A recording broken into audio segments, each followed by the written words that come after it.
Hi, good day. Today I am going to tell you information about an American scientist. That way, there are large number of scientists who are from America, because they have contributed a lot to the development of science. But I have chosen a person who had to overcome large number of difficulties to achieve some success. And he is a person who did something for his own society. And his name is George Washington Carver. Now, usually when we give our name, it's our name, our father's name, and then the surname.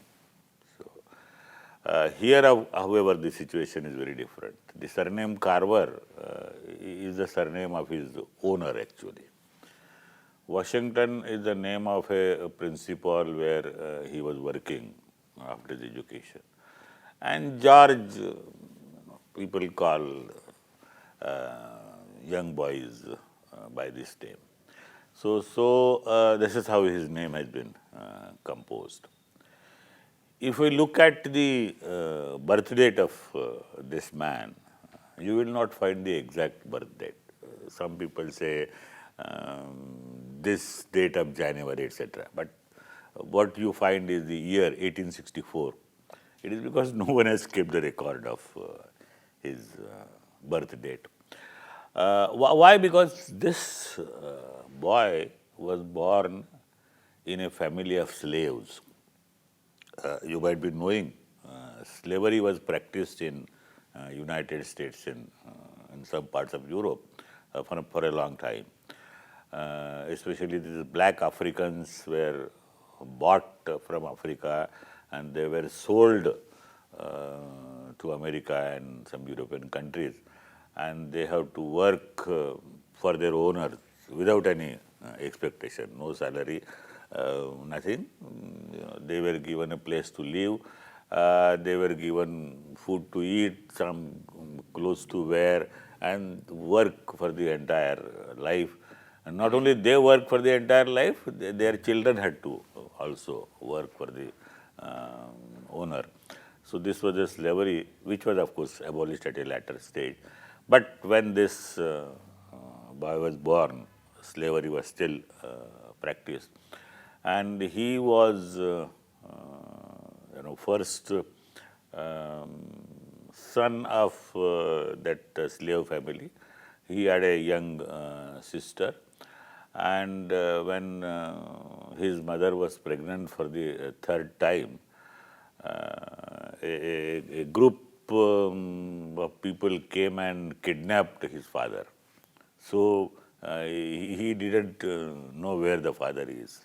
So at the very young age, the father was kidnapped. And when they had the third sibling, the entire family was kidnapped. He himself, his mother, sister, and the very young kid, all were kidnapped.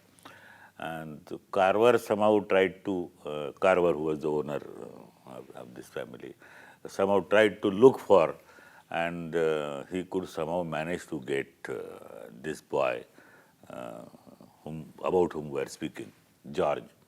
Then the Carver family took care of this boy.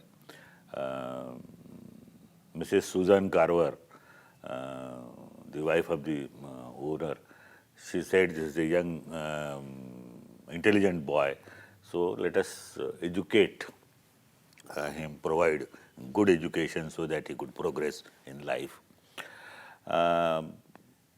But unfortunately, there was no school in that village or nearby where the black child could go and get education.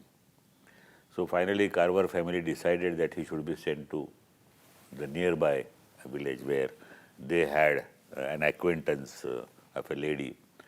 She was remotely related, actually.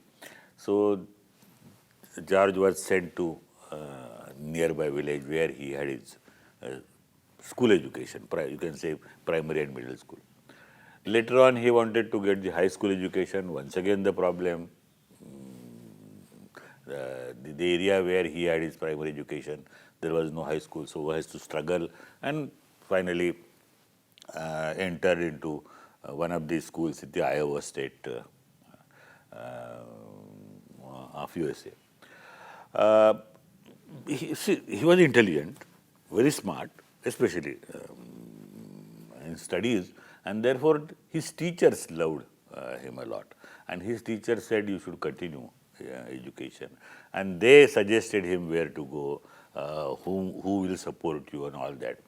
And through the help of a teacher, he somehow got admission in the college, had his college education, chose agriculture as his subject of study, and became expert in that. And when he had his education completed, he got a job to teach agriculture in one of the colleges in the Iowa state of America. He did this job very, very faithfully, without taking a leave. He used to work day and night. He did not marry, and whole devotion to research and teaching. He would either be seen in the classroom or in the laboratory. And that's how he has studied agriculture, the plant physiology, and tried to understand how plants grow, how to get good fruits, etc., etc.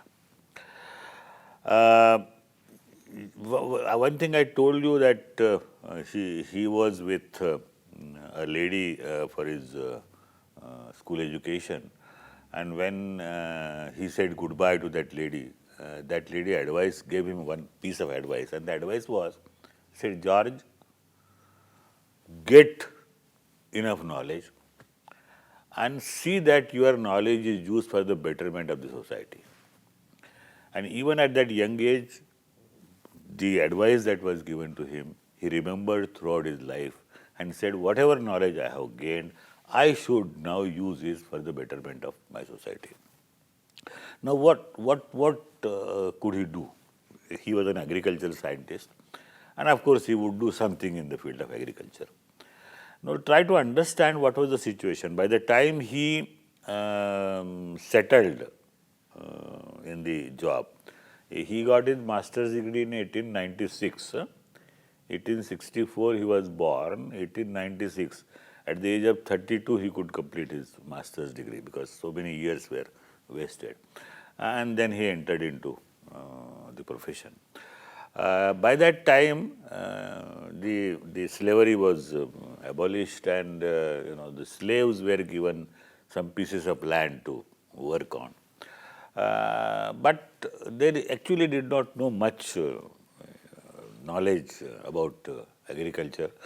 And another thing is they could somehow manage to run their houses. They had to develop techniques to get good crops. So this person tried to observe what is the problem. He realized that because the same crop is grown in the same soil for a long time, many years together, the fertility of the soil goes down. You need to change. This is called crop rotation. In agriculture, there is a term called crop rotation. You have to change. There is also a specific crop which enhances the fertility, which has to be planted in those areas. So he first tried to advise the farmers that you should have a crop rotation. Don't grow the same crop in the same soil for a long time. And just by writing an article, giving a lecture, this was not going to happen. So he then got a vehicle donated by some philanthropist person from New York, and using that vehicle, he used to move to villages, talk to farmers, and try to explain to them. And this is how he could convince what the farmers should do. Apart from that, there was one important thing that he observed, and he tried to find out a solution. And what was the observation? The observation was the children of these farmers, the poor farmers, were not getting enough nutrients. You know, when we eat, we have carbohydrates, we have fats and proteins.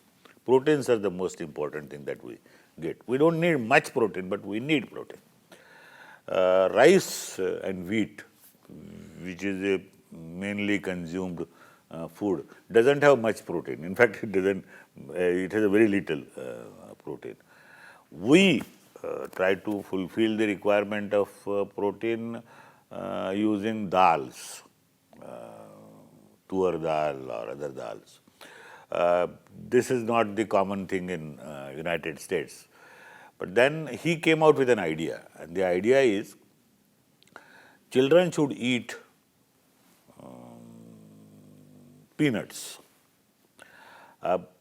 because peanuts have a lot of proteins. Peanut also has a little oil in that, therefore we get oil from that.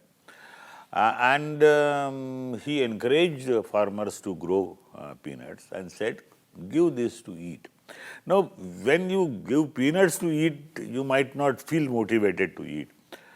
But then he said, let me prepare different eatables from peanuts. For example, you know, these Western country people have the habit of using bread. They don't prepare chapatis like us. They have a bread. And there is a bread spread. You put something on the bread and then eat it. Sort of a sandwich which is prepared by spreading it. So what he did is he, using the peanuts, he prepared such bread spreads. A variety of things. In fact, there is a big list of items that George Washington Carver had prepared using peanuts. And the purpose was the children of poor farmers should be able to eat them. If you have different types of items with different taste, they would be motivated to eat. And that's how we tried to enhance the health of young boys and girls.